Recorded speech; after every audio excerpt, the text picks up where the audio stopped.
I'm Steph, and today's practice is yoga for bone health. So we're going to think about building up, increasing our bone density by strengthening those muscles that support our bones. Let's get started at the top of the mat in mountain pose. So traditionally in mountain pose, you would bring the big toes together with the heels slightly apart. But if you're feeling any compression in the thighs, you can just step the feet a comfortable distance apart from one another, right underneath the hips.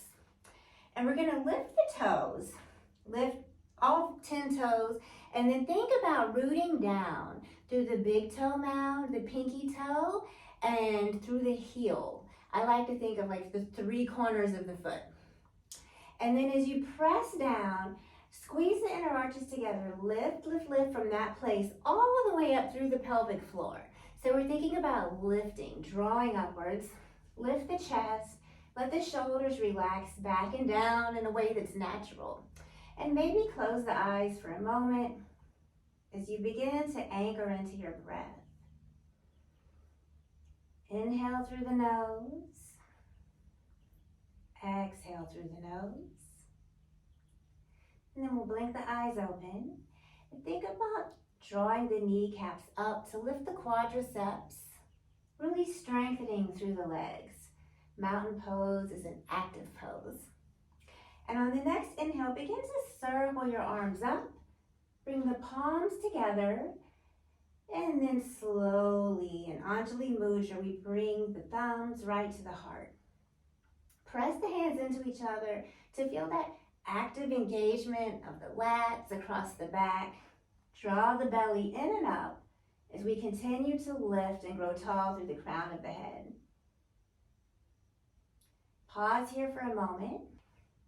And from this space, start to lift the left heel. Maybe circle it a few times. Get light in that left foot as you shift your weight into the right foot.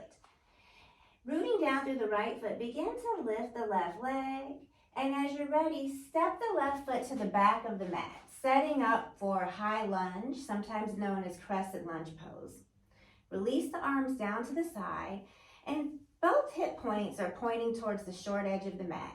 We're strong through the front foot, a little bit light in those back left toes, and we have strong legs here, full engagement. We're bending the front knee, but it doesn't go past those front toes. We're gonna take a big inhale here, lift up through the belly, the ribs are knit, shoulders are over hips. And on an inhale, let's straighten the front leg. Exhale, bend. Inhale, straighten. Exhale, bend. Inhale, straighten. Pause here, and we're gonna spin around and pivot so that all 10 toes are facing the long edge of the mat. And we almost wanna kick the heels in, turn the toes out towards those front corners. Take an inhale here. As you exhale, bend the knees a little generously. Maybe bring the hands onto the thighs for support. And we're gonna drop the right shoulder in and turn the gaze out over the left shoulder. Option to sway back and forth here if that feels good. Inhale back through center. Exhale, drop the left shoulder.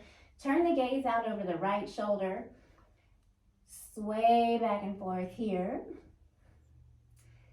Inhale, come right back through center. And we're gonna lift up so that we're upright, shoulders over hips. The knees are bent, not going past the toes.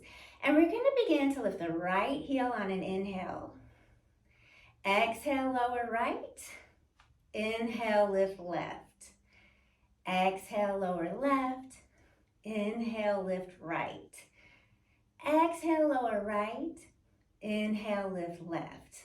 Keep moving with your own breath. And as you're moving, think about really strongly engaging those inner thighs, lifting through the pelvic floor. Keep the abs engaged. If you'd like a little challenge for your abs, you can extend the arms out wide. And we're gonna go one more time on each side.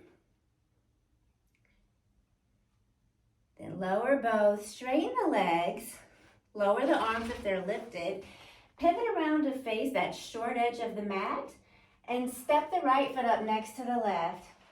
back to mountain pose. Take an inhale, circle the arms up, palms come together, and slowly the hands drop down, Anjali Mudra, thumbs pointing towards the heart. We're pressing into the hands to activate the lats. Stand up nice and tall. Take a breath here. And then slowly begin to lift the right heel. Maybe roll it around a few times. Get a little light in the right foot. Really root down through that left foot. And as you're ready, begin to lift the right leg. Take a breath. And then step the right foot to the back of the mat, setting up for crescent lunge on side 2. So all of the same things apply. We want to feel a little buoyant in that back leg. The front knee isn't going to go past the front toes, but we've got that front knee bent. The quadricep is coming close to parallel with the earth, as close as it's safe for you. Hands can come to the hips because today the emphasis is on building bone strength in the legs and building up those muscles in the legs to support healthy bones. Take an inhale here, and as you're ready, begin to straighten the front leg. Exhale, lower. Inhale, straighten. Exhale, lower. Inhale, straighten. Exhale, lower. Inhale, straighten. Pause here. Pivot around so that we're facing the front again. Take an inhale, look up. As you exhale, begin to hinge at the hips, folding forward. The hands can come down to the mat. Maybe you sway back and forth a little bit. Maybe you grab on to those outer ankles, flare the elbows, and just take a moment to relax here in your forward fold. Slowly inhale, lift halfway. Exhale, we rise. And we're going to come down onto the earth for just a moment. It's always wise to rest after any yoga practice of any length. So today we're going to take a legs up the wall Shavasana. Give those legs some much needed rest. So you'll scoochie one hip up to the wall and then flip around so that both sit bones are facing the wall. Get as close to the wall as you can. Both legs extend straight up the wall. And you come to recline back on the back. Extend the arms out to the side. And just close the eyes, settle into the breath. Stay here as long as you can. Thank you for sharing your practice with me today.